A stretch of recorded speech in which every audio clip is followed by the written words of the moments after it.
In order to prolong the life of your scope, we recommend that you follow the next procedure. What we're going to do is we are going to mix a solution of enzymatic, which is designed to eat protein and pathology, and obviously clean the inside of your scope. It is important to wear gloves when you're using enzymatic. It is quite a nasty substance, in as much that it will cause damage to your skin if you don't use gloves whilst using it.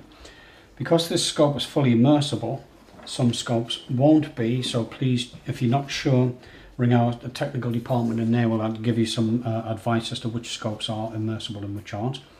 What we're going to do is attach the leak tester.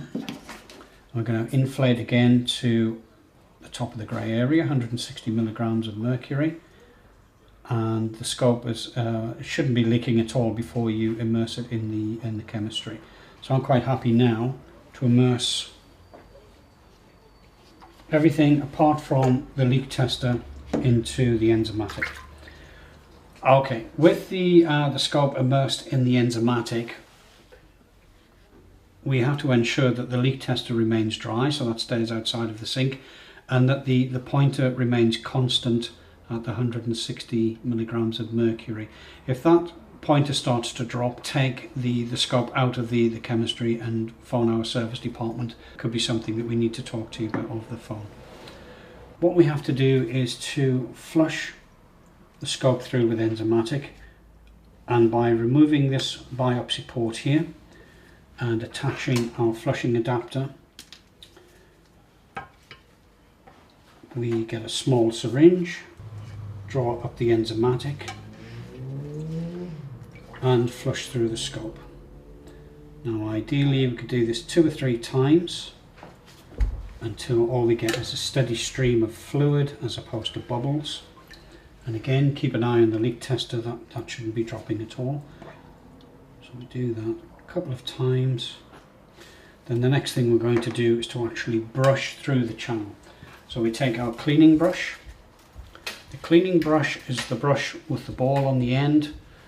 It is designed to push any pathology through the scope.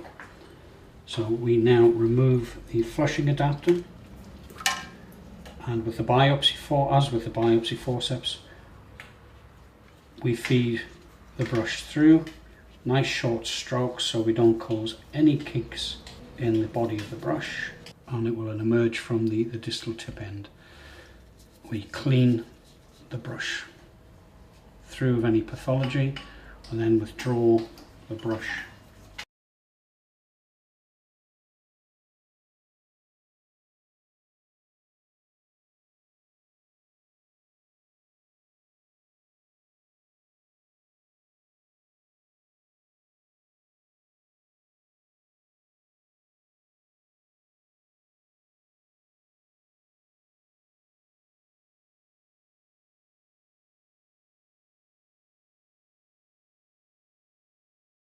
Dilution rates and the timing for ours is 10 minutes, and it shouldn't be left in the chemistry for any longer than the allotted time.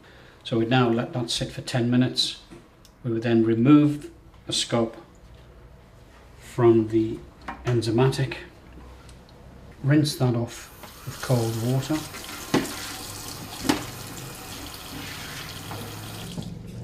we will then mix up our disinfectant, and again follow your manufacturer's guidelines to the dilution rates and the timing. And what we do is we follow the same procedure as before. Make sure that the leak tester is kept outside of the chemistry. Place the scope in the disinfectant, and we simply flush through 2 or 3 times to make sure that we flush out any enzymatic that's actually inside the scope. Again, our chemistry recommends 10 minutes, and that's fine. And what we do is to remove that again. We then dispose of the disinfectant, and we flush through 2 or 3 times again with clean water. Doesn't have to be distilled water or deionized water. But if you use something like a Milton sterilizing fluid or something like that for your final flush through, that will be absolutely fine. So what we do next is we have to make sure that the scope is dry. So by getting a cloth or a towel, remove the pressure from your leak tester.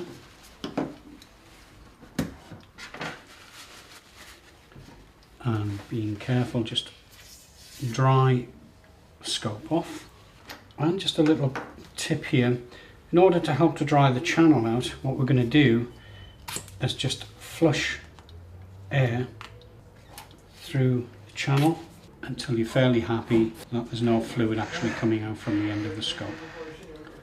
The scope should then either be hung up to dry on a hanger or put back in the case and stored correctly.